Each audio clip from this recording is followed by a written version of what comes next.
aux Russes très concrètement pour qu'ils soient là?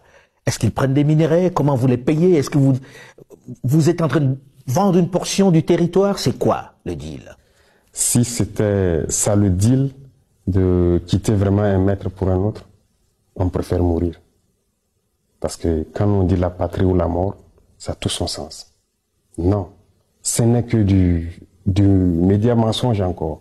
Et malheureusement, on avait même vu des chefs d'État qui sont tombés dedans, qui sont allés raconter du mensonge, soi-disant qu'on a donné des mines à des Russes, à notre partie sud.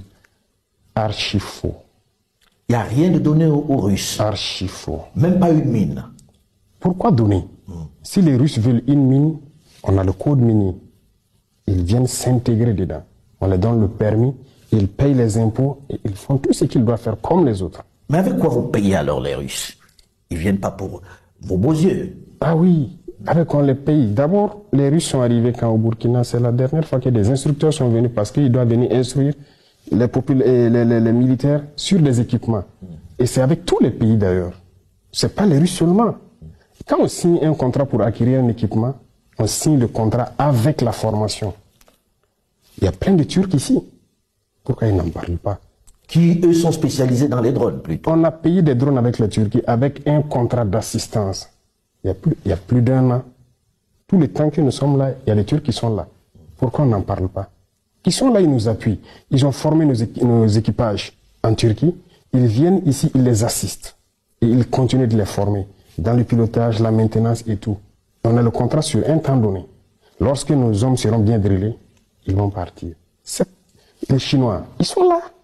Les équipements qu'on paye de la Chine, ils sont là aussi pour former à la manipulation donc de ces équipements-là. C'est ça la réalité. Mais donc, sur le terrain, ils sont sur le terrain ou pas, les Russes? Sur le terrain pour combattre? Non. Il n'y a aucun Russe sur le terrain pour combattre. C'est des choses développées, en fait, dans la tête des gens. Mais s'il y a besoin, ils viendront sur le terrain combattre. Ça, je peux vous assurer. S'il y a le besoin... Vous ne vous l'interdisez pas? Non. Sauf que pour l'instant, ils ne sont pas sur le terrain. Non, pour l'instant, on se bat seul. Ils nous appuient en termes de formation sur la logistique, formation tactique et tout. Ils nous appuient sur ce volet. Alors, j'avais posé la question avant qu'on ne fasse une digression sur votre bilan aujourd'hui sécuritaire. Parce qu'on a vu quelques mouvements de certaines populations qui s'impatientent un peu. Et puis, comme vous l'avez dit, le peuple est très résilient, mais à un moment donné, ça suffit. Alors, qu'est-ce que vous avez fait de façon à ce que les Burkinabés puissent dire le président Traoré est arrivé et il nous a réglé tel ou tel problème en interne? Ça, nous ne parlons pas. Et j'ai bien dit même à certains ministres de la communication et autres, je ne veux pas que nous parlons trop de notre reconquête. Laissez les villageois parler eux-mêmes. Il y a plusieurs villages qui ont été réinstallés, des écoles qui ont ouvert dans plusieurs zones. Mais souvent, le fait de dire qu'il n'y a pas d'avancée, il n'y a pas d'avancée, ça amène les villageois eux-mêmes à faire des vidéos pour dire aux gens, c'est faux, vous mentez. Nous, en tout cas, on a quitté il y a tant d'années, mais on vient d'arriver, on est en sécurité. C'est dernièrement qu'il y a eu quelques reportages pour vraiment confirmer que les gens auraient pu... Il y a des déplacés qui sont rentrés chez eux. Qui même vendent aujourd'hui leurs activités de produits maraîchers sur le marché. Ça veut dire qu'ils sont rentrés il y a plusieurs mois, ils ont eu le temps de cultiver, ils ont fait... Plusieurs des écoles ont ouvert. Parce que vous êtes passé à l'offensive ou parce que les VDP? L'offensive, c'est avec les VDP, bien sûr. Vous savez, je parlais tout de suite de patriotisme et de logistique. C'est le deuxième volet qui nous faisait défaillance.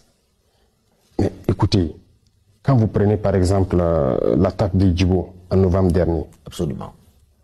Dès qu'il y a eu l'attaque, il y a eu la riposte des éléments à Djibo et les vecteurs aériens. Dès le